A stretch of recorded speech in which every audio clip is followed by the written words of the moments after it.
do. I saw that.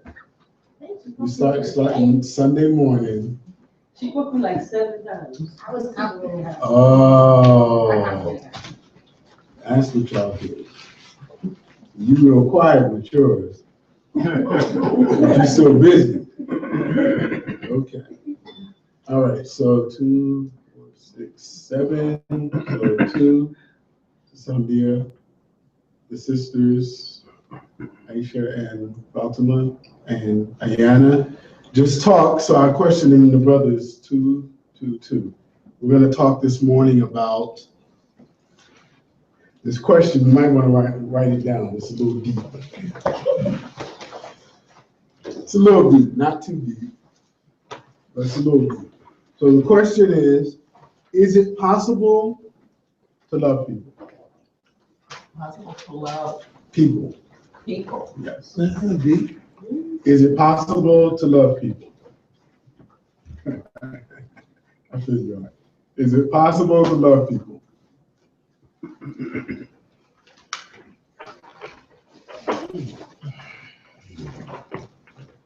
So think about that.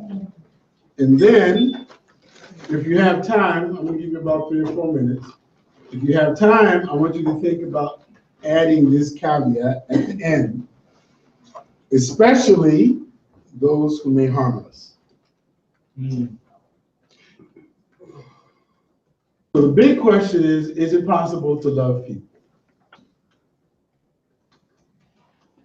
Yes. Harm with regard to like transgressing your rights, or harm just like respect. However you interpret it. You said especially, Yeah, because remember, there's no right or wrong question. No right or wrong answer. But we're gonna talk openly and hopefully honestly about where we stand, maybe even our personal life philosophy about people, right? And we can be honest with that because we don't have a judgment in here. If you feel comfortable enough to share with everybody, then I'm asking and asserting again, one of the rules of this space is that we don't make judgments, right? Because it takes courage to speak honestly about where you or I may be with something, right? So, and because there's no right or wrong answer, we're trying to honor emotions and feelings, right? Because that's what Tasawwuf and that's what spirituality is about. When we talk about the heart, well, the heart is about emotions and feelings, right? So we'll speak about that question. And do we have anybody online today, please? Yeah, Sister Zainab, Sister Modupiola, and that's it for now. That's it. Okay, so did you type the question for me? Yes, sir. Okay, so is it possible to love people? And then if we have time, especially those who may harm us. So we can start.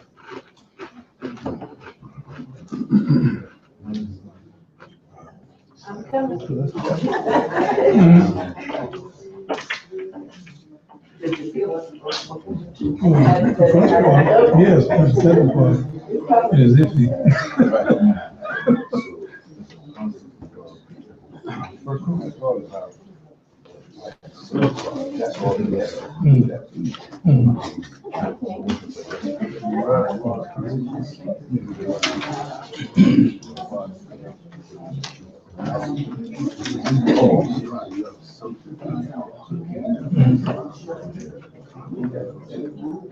Good health.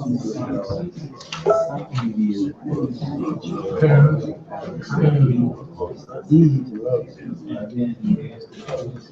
Till make sure you know.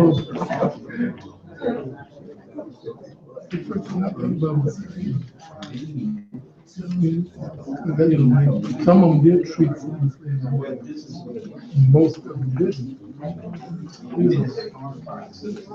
The level one wasn't as harsh as the plantation 2 miles down, and they had more freedom, and not necessarily the indigenous even the ones that were still, maybe they would give them more water, give them more food. So You know, coming. who may, or that may harm you. But they lost somebody. Or may have harmed Regardless you. of that, I have a problem with Yeah. no, Yeah, their whole thing with me, not in my favor. To me, that thing is about do me. And plus, I grew up Region 4. I have a little different take than the people who grew up here, because the white was telling me they don't have segregation of people. I don't remember everything, but getting on the right place. I remember bathroom in downtown Houston, had 2 movie theaters in the desert.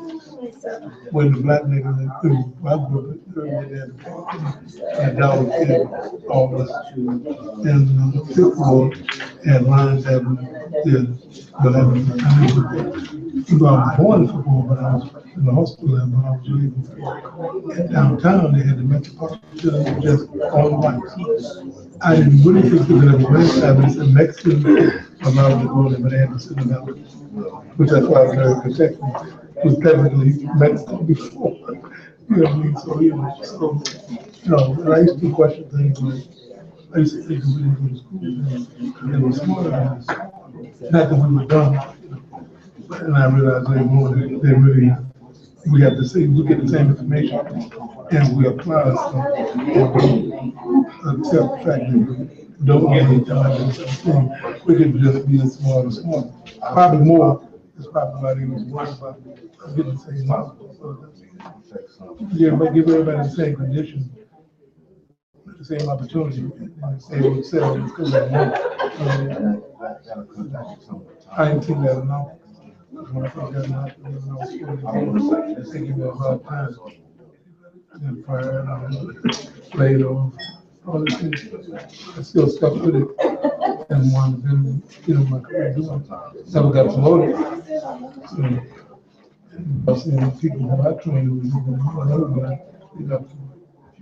I was letting all the guys.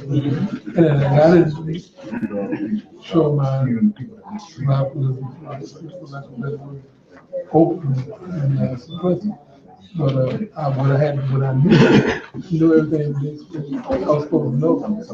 I get that from I never got so I kind of just feel that was just so I don't know, I think personally, I think I love somebody who's interested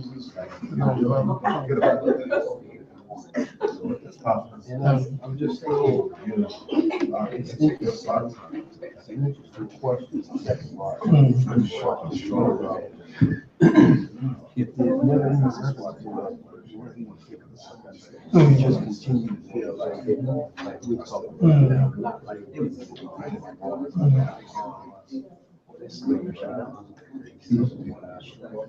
just continue doing that. Ability of finding a way to. Well, I do believe in some of these politicians do like 5 hours fire. So anything you don't be doing because when you start doing that, you're not pressure up on that way. Even if you don't think you deserve it, don't go there. It's still creating the law. You guys are sharing. Share. Huh? Whoa. Hey, we want our own cars. Let's come back here. An individual.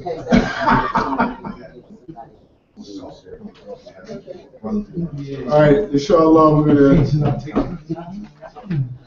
get some feedback. We're gonna get some feedback, and I'm gonna start with acknowledging that the question is pretty open-ended, pretty broad question, pretty big question. So I realize that context matters a lot in how many of us would answer the question generally. But I really want to just have a brief.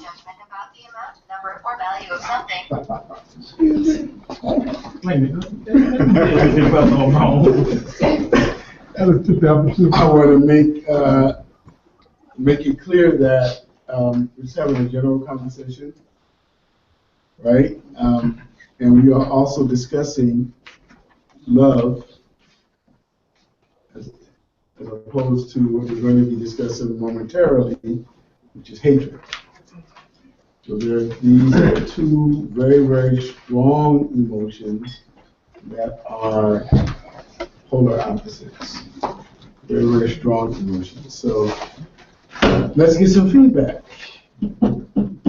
Anybody else? Or Nafisa, if you care to share. So the first part of the question seems easy. Is it possible to love someone? As we think of love. I said love people. Oh, people, okay, people. Mhm.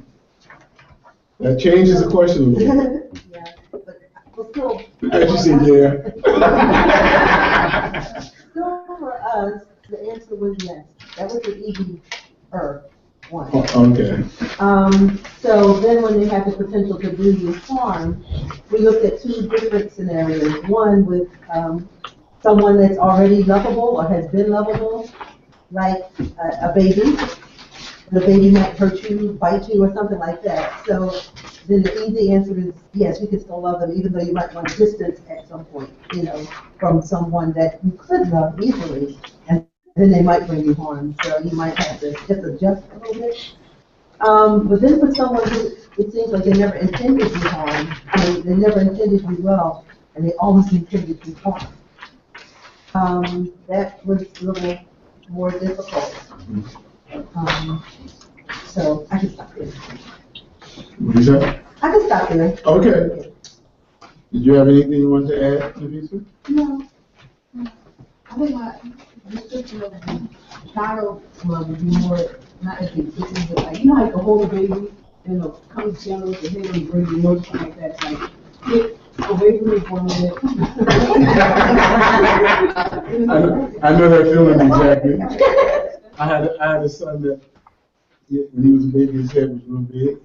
He used to love to headbutt, and he would headbutt me right here. That was his focus point, like, right there. Not my head to head, like my nose. Okay. Okay. Right, right, I understand. Waalaikum salam. Now, okay, so let me hear from some of the brothers. Jabir and Abdulaziz, let me hear from you. Well, the first thing that came to mind for me was, and the first question was, it can be done, but it's under a condition. And being Muslim, I know that loving Allah and His Messenger is more what we have to do in order to even get to a point where we understand what sincere love is, based in our man. So, that being said, it can be done, but it is going to be a work in progress based upon our self-introspection. So we really have to work on ourselves before we can ever get to the point where we can love Allah and His Messenger more than we love ourselves. Then, to do that outwardly for everyone else, regardless of whether we know them, whether we're, their family, or under those types of circumstances. As far as an enemy or someone who is harming us, whether it be in the past or presently, or that is a whole another. You could pretend, oh yeah, I'm fine with you, say a kind word to somebody really has some type of hatred for you. You could do that, but again, it's a process, and I think that it will have to start with, working on ourselves, because the sincerity is what's going to determine whether it's real or just some way we're fooling ourselves into believing that we actually love people. You said a mouthful, and I appreciate it. Every word. You have anything you want to add? I know you knocked a couple of people out in your lifetime, so. That's enough. From an Islamic standpoint, Yes, sir. introspection of self will bring out the reflection of you. Mhm. Now, going back in time, we haven't always loved one another. We haven't even loved ourselves going back in Jolly days. So that's a work in progress. Yeah, you have to heal in here before you can actually say that you respect and love somebody. That's a format for that. Mhm. So y'all hearing the connection? What Jameer says? Mhm. Okay, It's possible, it's possible, but it's work. but it's work, it's work. So like he said, you said work in progress. Okay, let me hear from the young folk. Yeah, yeah, y'all know it. I mean, that's why I'm trying. Tiffany or? We ask ourselves, what is love? Okay. And love is a lot of things. It's admiration and affection and loyalty and all these different things. And it also said that it's something that's expressed strongly or constantly. So you can love people, but not always strongly or not. It's not always constant. And it depends on where you are. If you love alone, then you probably can. If you love yourself, if you don't, no. If you know, do you know how to love? Have you been loved? If the answer is no, then probably not. Loving someone even though they may hurt you. And that depends too, like on your email and where you are. I was thinking about like your child, you love them and then they like grow up and like break your heart and just don't be what you want them. Like, oh my God, I poured everything in you and you still not like, like they're not what you want for them. Forget, what the Lord has planned for them. But you can still love them, you can still love them. I don't know, like change the dimension of love. Like, I feel like everything is like a recipe. Love is a recipe, and you may miss some of the ingredients. So it's like, it's not really love. You still kind of, you feel like you feel the same, but you don't. And, so yes, you can. But, Yes, you can, but. depends on Right. you and time and everything else. So, Yeah, we got to the part about, and loving those who harm you, we ain't got to that part yet. We can go to that or we still on the shore. I personally think, from what I've experienced, because I'm from the South, I grew up in Jim Crow, and with Europeans and stuff, it's like, I'm gonna be straight up candid too. I used to be in a community that talked the same thing, the white man's the devil, blah, blah, blah. When I left to Shahada and became Akhlosuna, I was doing everything I can to reverse when I got into the workforce and working in less crisis and all that. And the political things that I had to deal with, like, well, you need to learn how to do this, you need to know how to do that. In the field that I was in, and I ain't went to school for it, but when I did everything I was supposed to do from A to Z, and I seen other people who didn't do A to Z, they still got promoted black and not black. And I started realizing it was like, well, maybe it's not only my age, but the fact that I was Muslim and older guy, and I didn't socialize with him after work and all of this. And it's like, so every once in a while I would say, you know what, I got to block that out about the evil side and only look at the good side. As soon as I try to do that, then they do something like, Abachito said, I was out, they pulled me back in. So I was like, man, you ever seen the movie, what he was saying when they did the, that reminds me of that, he said, I was trying to do good and not get into this war thing among the families. right. And they, but they pulled me back in and so every time I would try to, and I'm still wrestling with that, try to give them the benefit of the doubt, even when they take charge. I've even went this far, I'm being real candid with you. If they're European, or this specifically them, and they become Muslim and sister more than my own brother and sister. But this Right is what away? Right away? But as far as them, if they take Shahada and they embrace Islam, and they don't show me no elements of what they're really about, even though they're Muslims, because that's for Allah.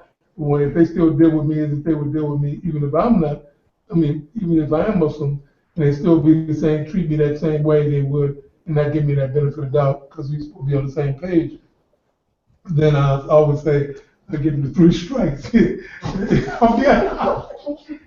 honest with you. Go ahead. You know, I give them 3 strikes. Get 3 strikes. Shahada, no shahada, see you. Yeah, I'm sorry in that way. I'm 65, so. Listen. First of all, no one has to apologize for the way that they are. Because we came into this class with an assumption that we're all right. Everybody in this class is okay. Right where they are. Right? Because that's the depth, that's the level of honesty that it's going to take. If we're hoping to do what Jabir mentioned, and be sincere with it, we have to first do the honest assessment of where we are right now, and that's why I said there's no judgment. Because that's where you are, and that's okay.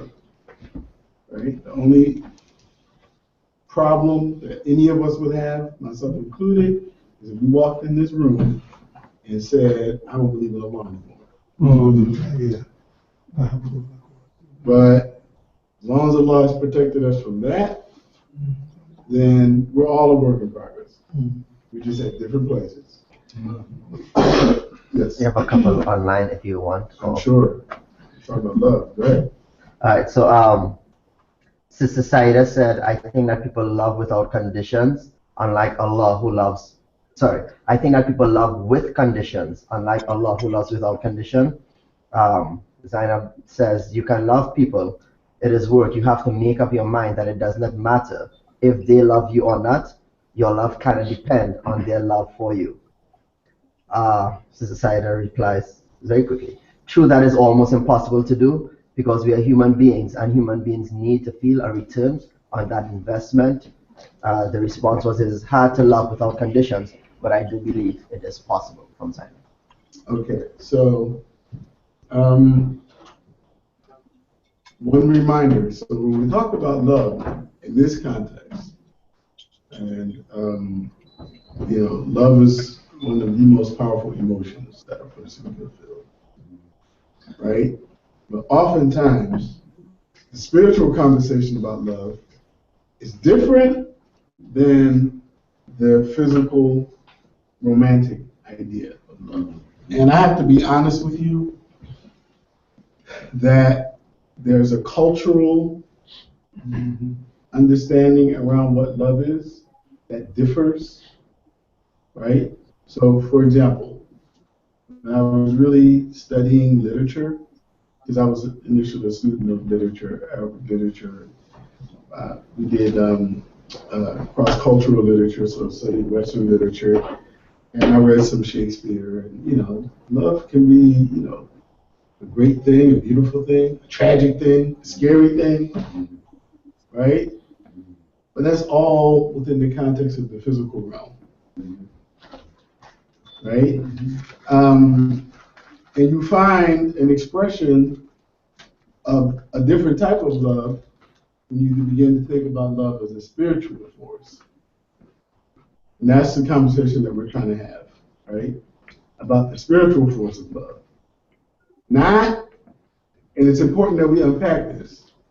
The reason being is that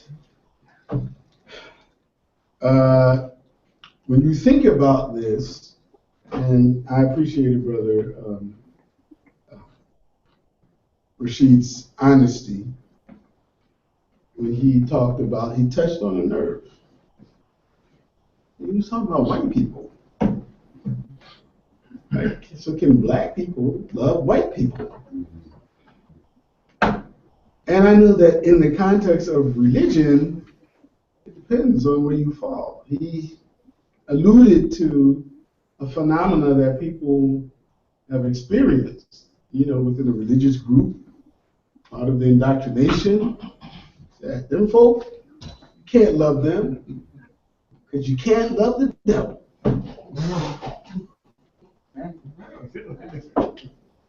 Okay? And so you have these extremes. You have the other extreme of you just love everybody. So the notion of that's attributed to Jesus, and we don't know. I'm not a scholar of the Bible, so I don't know, but this idea of turning the other cheek. You know, I always conceived of that notion, to be honest with you, because it went against my orientation as a human being. So I always conceived of it as somebody slapped me in the face, I love you. I love you. Now you got cheeks. Exactly. My face is standing up. But that was because I was looking at this idea with the wrong lens. And I'm not saying that the idea is right or wrong, but I was looking at the idea with the wrong lens. I was looking at it with the physical lens. If someone physically attacks me, then I'm going to physically respond, because that's the biology of all of us, men and women. That's how we're designed. That's how we're made. Look at the spirit of Isa, if this can be attributed to Prophet, right? That this was a spiritual reality, which is evolution, which is progression. The base of it is, start down here with, this is the base, this is the physical love. Mm-hmm. Go up, up, up, up. You can imagine along the way, there's a progression. Right? Prophet Isa, like his brother, Prophet Muhammad, and what helped me to appreciate at least the possible implications of what that type of love looks like. Right? So I used to be quick. I ain't no turn the other cheek person. And over time, I learned to pause a bit, because what does that mean? First of all, turning the other cheek is metaphorical language. That's right. It doesn't mean that someone comes with a bat and they hit you upside the head and you're just supposed to stand there and take it. No, turning the other cheek is metaphorical language. In my experience, what it called to mind was so many of Prophet Muhammad's teachings. So much of how he was. So I came to the conclusion that this level of love is prophetic, it's spiritual.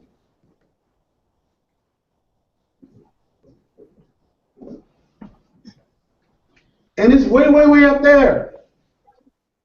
And I can't get way, way, way up there if what Abdulaziz said, what Jabir said, and even what Regina said, if I don't love myself, if I don't love me, how can I love you? And that's what most people are afraid of confronting. The hatred that they may harbor for themselves. Yes, they will say, I love me, and invest in all the wrong things to prove that. So it's like a person that tells someone else, I love you, and they smack them. Some of your self-behaviors with yourself, if those behaviors don't affirm the reality that you love yourself, it's like you're smacking yourself in the face. Okay? So this business of love is really, really serious, which is why I called us to a moment of honesty. And we've had this conversation before, because Some people perceive that the Islamic thing is we're supposed to go around just saying, I love you, I love you, I love you, sister, for the sake of Allah, I love you, brother, for the sake of Allah. Meanwhile, you're harming me. You're hurting me. So I know what that is, because we all know what that is. We all know what love should feel like. We have an idea, right? You said, and I love the way that you broke it down, and then when you said love is a recipe, that was you, right? Yeah. It's a lot of different ingredients. But we know what some of the ingredients are, because we're human beings. Nobody has to teach us that. You learn that from your experience as a human being. Now, if I say, Salim, I love you, but all of the ingredients are nasty, bitter ingredients, then you know, like Jabir said, he's just talking. Either he's just talking, or I really got to watch this cat because he's saying he loves me, but he said he hurt me, and that's a strategy of warfare. That's deception. That's not love, that's deception.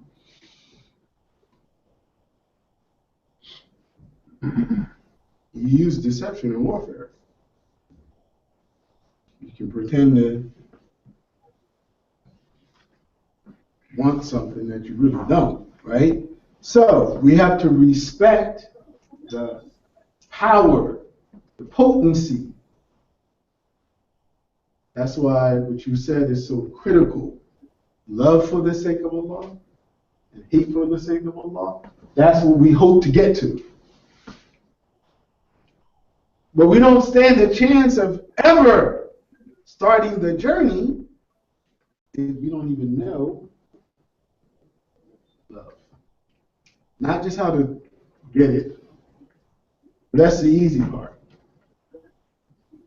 Love me, you just take it all in. Right? But how to give it. And we can't be afraid to give it. The same way that the Prophet ﷺ was not afraid. We've heard it. Love your enemy. Now, who can love their enemy? You have to think about these things. What does it mean to love your enemy?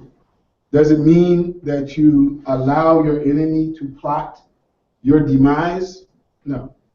Because the Prophet ﷺ never ever did that, and he is our model. So then it must mean something different. But we have to, and when you were out, I said I was grateful and thankful that you were honest and candid, because on a certain level, particularly for people who have been oppressed, this is one of the toughest areas that people have to negotiate psychologically.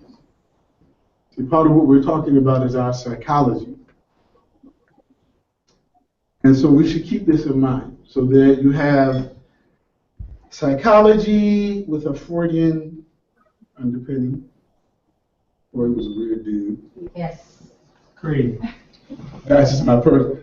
So I've read some Freud and I'm like, wow, this dude was okay, right? Then you have psychology with a Jungian underpinning. And this is where I lean more because of one of his theories of darkness and light. And that's connected to what the Quran tells us, which is Quranic psychology. So we want Quranic psychology. And Jung is the man, for me. But we want Quranic psychology. And what we can use to understand and appreciate the human psychology is these ideas and these notions that we're all human. So when we ask a question like, is it possible to love people? Yes, it is. And you're right, Sandy. The answer is simple, yes. Now, how can we do that? How can we emulate the example of the Prophet, sallallahu alaihi wasallam, so that we can begin this journey? Because going back to your point, Abdul Aziz, if I don't love myself, how can I love Allah? Like, really? I can say I love Allah, but do I really mean it?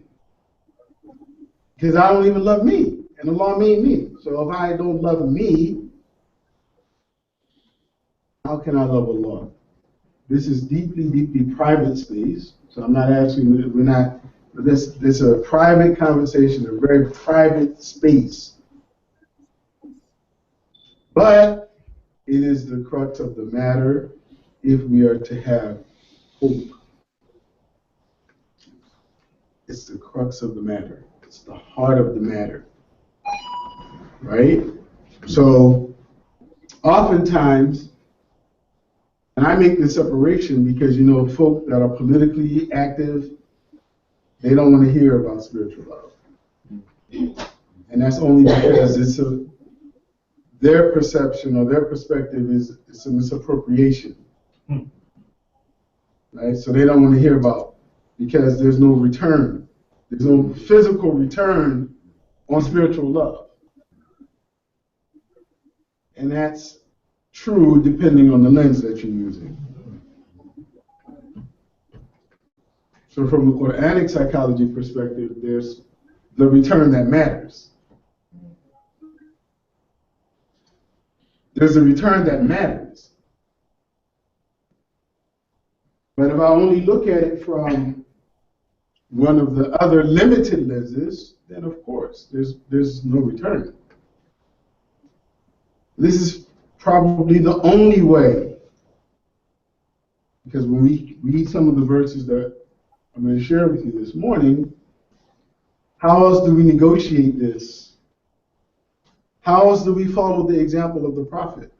When we read the example of the Prophet, as we will, peace be upon him, one of his directives was to say to a man who came to him and said, Ya Rasulullah, give me some advice.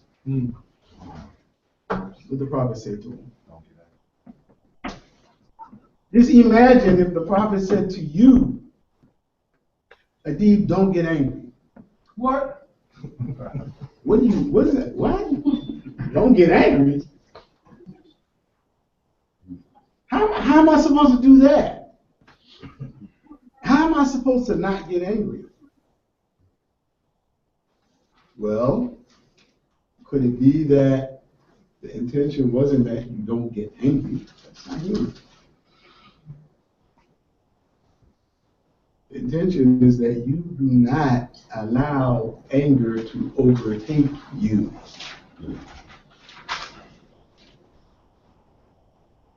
And those are two different things. Especially for us folk that have tempers. You have a temper? You look like you laid back. Yeah, you don't be in bad shape. This Yes, sir. question. Yeah. This is a personal question. Go ahead. From the bottom of that scope there to the top, if a human being was to make it halfway there, would he be spiritually safe? That's a good thing that you're doing the work. You said it, he said it, she said it, she said it. I'm sure y'all talked about it. It's work.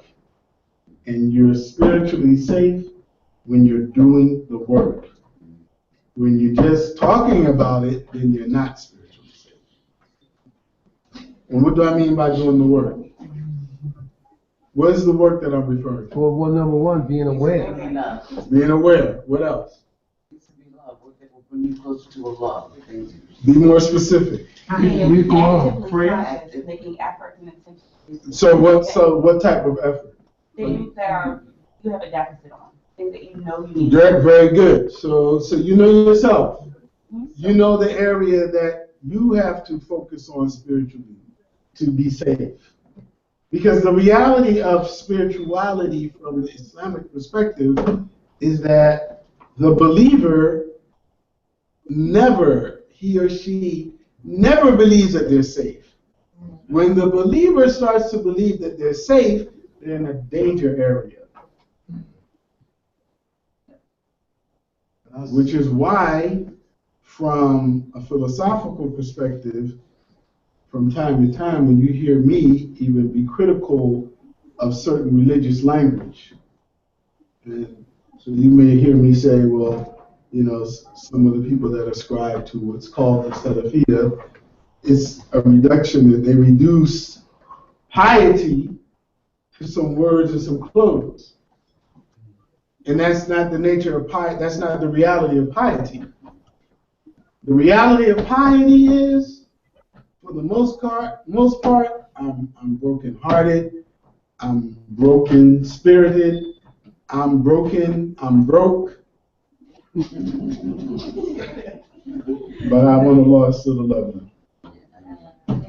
And as long as I'm trying for Allah to love me, Allah said He's going to love you. If I make my outlook put you down, for whatever reason, because it doesn't matter what you call it, it's the spirit of it that matters, then that's something else. That's not prophetic. And that connects to, so the question was, is it possible to love people? And point number 25, which is where we're going to start from, the handout, to not have malice or hatred towards anybody. To not have malice or hatred towards anybody. When we read that on face value, we're going to have that reaction. Because, whoa, man. And we're going to make the assumption that well, I'm not spiritually safe. The idea of not feeling spiritually secure is a good thing. The moment you start feeling too secure about your spiritual station is the moment that you need to do more work. Why? Because as we understand from the Quran and as we understand from the teaching of our beloved Prophet sallallahu alaihi wasallam, Shaitan is fitting to start having some fun with you. Because Shaitan doesn't just have fun with people of weak faith. Shaitan can have fun with people of strong faith. Because the devil approaches everybody from their point of vulnerability. Because he's ruthless like that. And I was thinking about when you said that, it reminded me of Allah says the believer lives between hope and fear. There you go. That's what came to my mind. Right. And while the perception of tasawwuf is that it's heavy on the hope part. It's like a love fest, be good, and oh man, woo, alhamdulillah. That's not the balance of tasawwuf. The balance of tasawwuf is that we must have and cultivate a healthy fear of our Lord. Because we can't play with Allah. We can play with each other. We can play out there in the world. Right? We cannot play with Allah. Yes. I just have a question. Sure. You said something, and I was with you, and then I lost you. And then you lost me. So you said we love for the sake of Allah. Yeah. We hate for the sake of Allah. What does He hate for the sake of Allah? Well, we're gonna get to that. We're gonna get to that momentarily. Okay. Thank you. So I want to say to everyone, that all of your input is where it needs to be, because the focus in here is for us to always value the importance of working on ourselves. And I believe that when more of us invest time in working on ourselves, we'll find ourselves in a position where we have very little time left over to worry about what other people are doing or not doing. Because I know that I'm a work in progress. You might not know that, but I know that. And so I have enough with me, and the heart of the spirit of Islam rests in this notion that we have to take care of the heart. Rest in that notion. Allah said it in the Quran. The Prophet said it over and over again, and he did it. And I'm going to bring it home to you. Right? So, from a fundamental overview perspective, we know that there are polar realities, polar forces. There's the force of good, there's the force of evil. We accept this, right? The problem oftentimes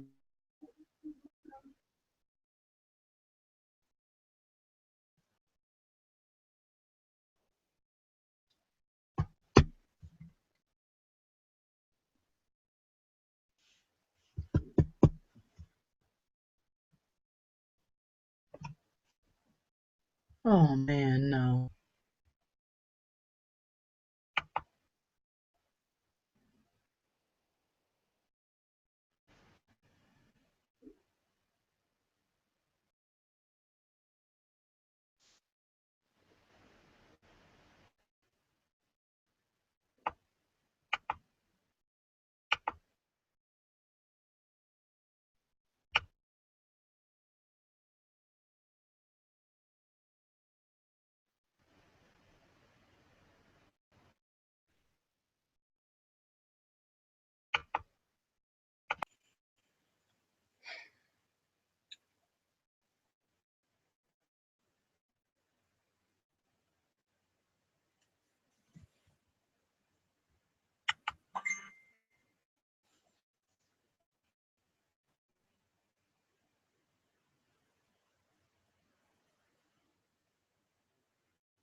Allah in the Quran refers to a transaction between him and the believers.